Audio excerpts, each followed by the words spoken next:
Halo pendengar kisah, selamat datang kembali di channel kami yang membahas kisah kriminal yang benar-benar terjadi di seluruh dunia. Kami berharap semoga kalian semua dalam keadaan sehat walafiat dan dijauhkan dari mara bahaya. Kisah tragis kali ini terjadi di Filipina pada tahun 2025. Yang mana ada seorang janda yang memiliki seorang putra ditemukan meregang nyawa di sebuah kebun tebu dalam posisi yang sangat mengenaskan, tanpa busana dan terdapat luka tembak di tubuhnya. Ketika penyelidikan dilakukan lebih mendalam, diketahuilah kalau pelaku adalah seorang anggota kepolisian yang bertugas di wilayah tersebut. Wala ng buhay nitong Sabado, Nobyembre 1 sa isang tubuhan. Apa yang sebenarnya terjadi dan mengapa seseorang yang seharusnya melindungi warganya bisa melakukan tindakan keji ini? Jadi, beginilah kisah di baliknya.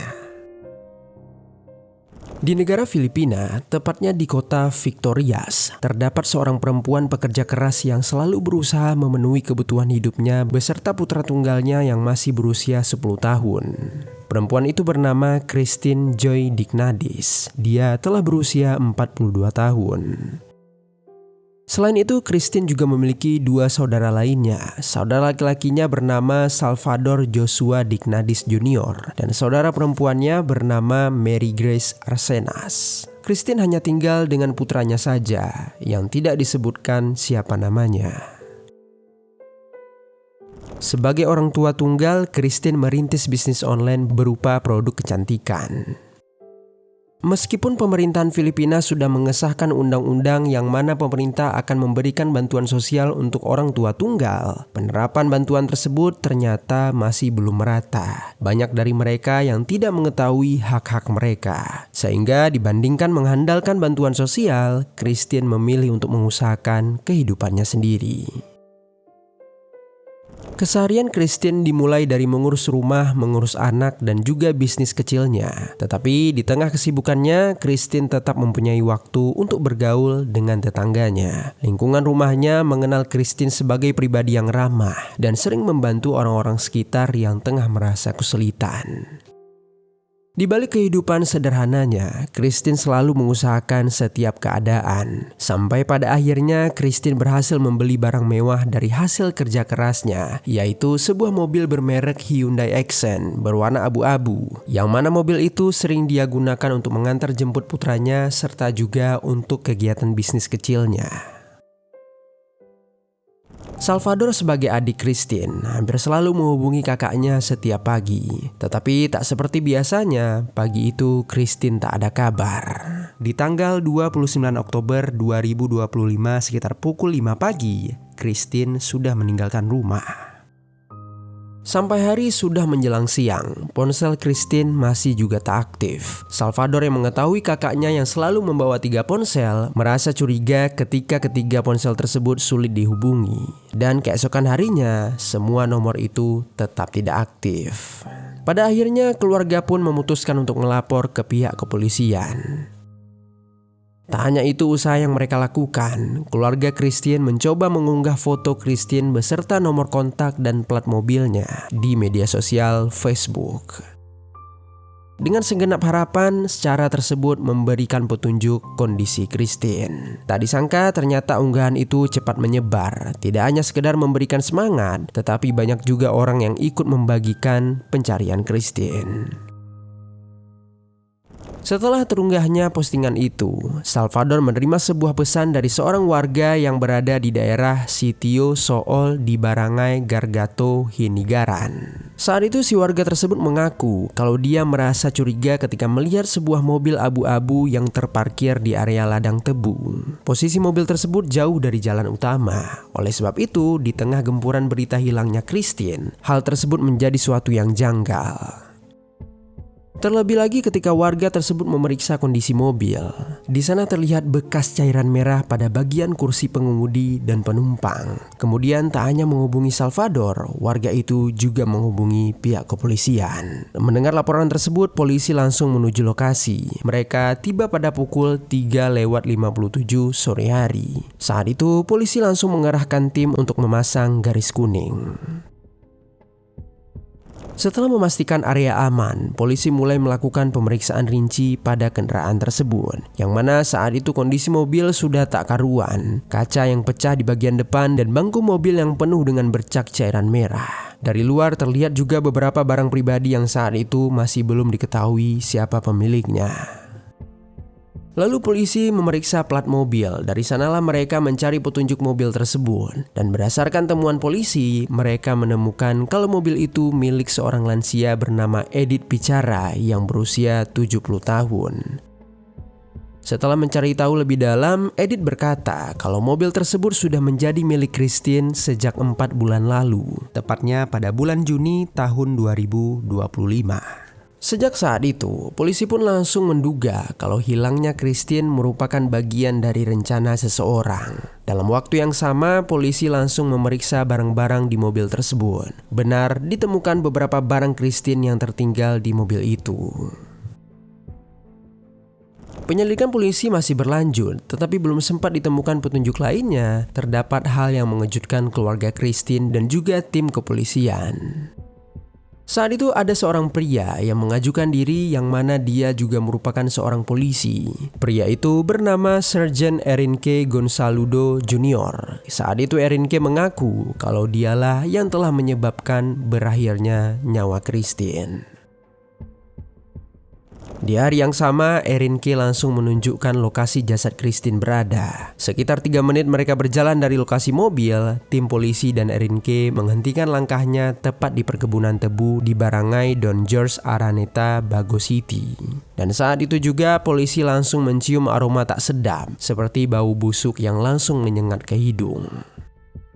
Di sana di antara batang-batang tebu yang menjulang, terlihat jasad wanita yang sudah terkapar tanpa helaian busana sedikit pun di tubuhnya. Jasad tersebut sudah mulai membusuk. Terlebih lagi, kondisi lokasi cukup lembab yang menyebabkan jasad tersebut lebih cepat mengeluarkan aroma yang sangat menyengat. Ketika melihat jasad yang terkapar di tengah batang tebu, polisi langsung menghubungi keluarga Christine untuk memastikan informasi jasad itu. Keluarga Christine langsung menuju lokasi perkebunan. Sesampainya di sana, Salvador dan Mary Grace yang melihat jasad kakaknya langsung seketika terjatuh. Dengan isak tangisnya, mereka mengonfirmasi kalau jasad yang hampir tidak lagi dapat dikenali itu adalah Christine. Setelah mendapatkan identifikasi, polisi langsung membawa jasad Christine ke rumah sakit untuk menjalani proses otopsi. Lalu dalam waktu yang bersamaan, terdapat hal lain yang mengejutkan Salvador ketika dia melihat sosok Erinke. Pria itu mengingatkannya pada beberapa hari setelah hilangnya Christine, yang mana saat itu Erinke ternyata datang ke rumah Christine dengan sikap seolah peduli dan ikut mencari keberadaan Christine. Pada hari itu tak ada yang mencurigakan dari Erinke. Justru Salvador menyuguhkan segelas kopi untuk Erinke yang ternyata pelaku yang telah menghabiskan nyawa kakaknya. Lalu saat itu, polisi menduga bahwa dengan kondisi jasad tanpa busana, kemungkinan adanya tindakan tidak senonoh yang dilakukan oleh pelaku. Namun setelah hasil otopsi keluar, tim forensik mengatakan kalau tidak adanya tanda-tanda perbuatan asusila yang telah terjadi. Pada jasad Christine justru ditemukan luka tembak pada bagian punggung kanannya, yang mana diduga kalau peluru tersebut langsung tepat menembus sampai ke bagian leher Christine. Sehingga penembakan itu langsung menewaskan Christine dengan tragis. Dan di hari penemuan jasad Christine, polisi langsung menganggap Erinke sebagai terdakwa. Setelah tim forensik memaparkan hasil pemeriksaan, pihak kepolisian memperdalam penyelidikan dengan menelusuri rekaman CCTV di sepanjang rute yang kemungkinan dilewati oleh Christine. Tampak pada kamera CCTV tersebut, pada pagi tanggal 29 Oktober 2025, Christine keluar dari rumahnya dan mobil miliknya melaju di Barangay Granada, Bacolod City sekitar pukul 6:30 pagi dengan kondisi kaca mobil yang masih utuh.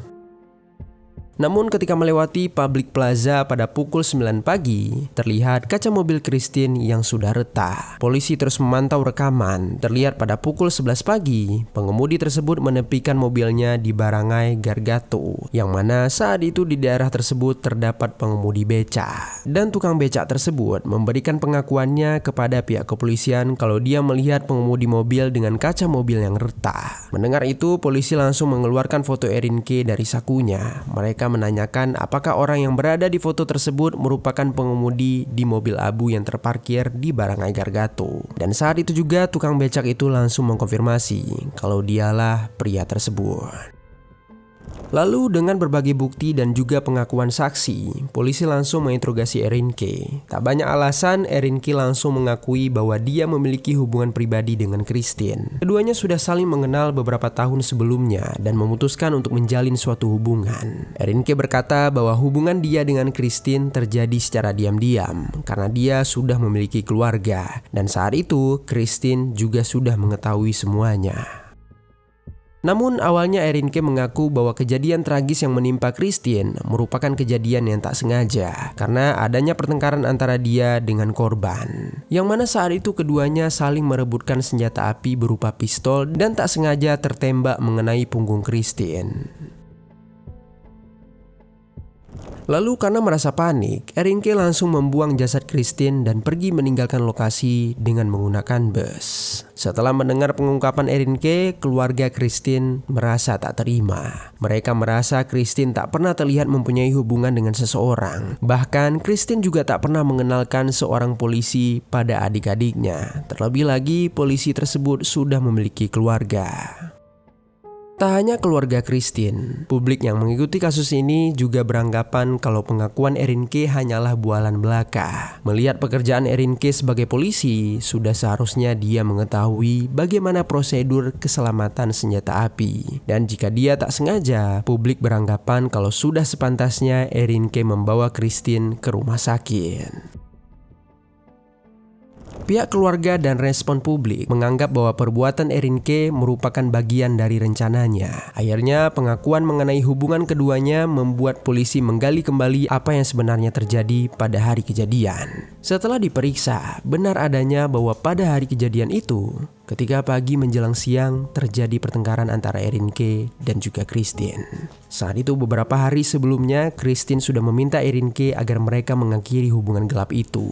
Namun Erin K menolak dan mengajak Christine untuk segera bertemu karena Erin K takut kalau Christine akan mengungkapkan hubungannya pada istrinya. Dan dalam pertemuan tersebut, Erin K sudah bersiap dengan senjata apinya. Dalam perjalanan mereka, Erin K menodong pistolnya pada Christine. Saat itu, Christine mencoba melawan Erin K dengan menepis tangan Erin K, sehingga peluru tersebut melenceng ke kaca mobil yang mereka naiki. Dan adanya pemberontakan dari Christine membuat Erin K semakin menggebu. Secara tiba-tiba, Erin K langsung menembak dan peluru langsung mengenai bagian vital Christine, yaitu bagian leher. Di dalam detik itu juga, Christine langsung dinyatakan tewas di tangan kekasih gelapnya. Akhirnya dengan bukti-bukti yang cukup kuat, kasus ini kemudian dibawa ke pengadilan. Singkat cerita, melalui dukungan publik yang juga mengikuti kasus ini, banyak warga Filipina yang merasa kesal. Terlebih lagi pelaku merupakan anggota polisi aktif yang seharusnya melindungi warga. Pada akhirnya, Erin K dijatuhkan hukuman maksimum penjara seumur hidup. Setelah Erin K dijatuhkan hukuman, keluarga Christine memutuskan untuk memakamkan Christine di kampung halamannya, yaitu di wilayah Negros Occidental. Tak disangka, foto yang diunggah pihak keluarga sangat menaruh perhatian publik pada kasus ini, sehingga banyak warga di sana yang mengikuti pemakaman untuk Christine. Beberapa dari mereka membawa bunga, sementara yang lain hadir dengan membawa bekal berupa doa. Memang banyak yang tak mengenal Christine secara pribadi, namun Christine terkenang dengan kisahnya, yang mana kisah seorang ibu tunggal diambil dengan cara yang tak manusiawi oleh orang yang seharusnya melindungi masyarakat. Untuk itu mari sama-sama kita berdoa, semoga keadilan yang sudah ditegakkan untuk pelaku akan menjadi penutup untuk keluarga korban. Dan semoga untuk Christine dapat beristirahat dalam kedamaian.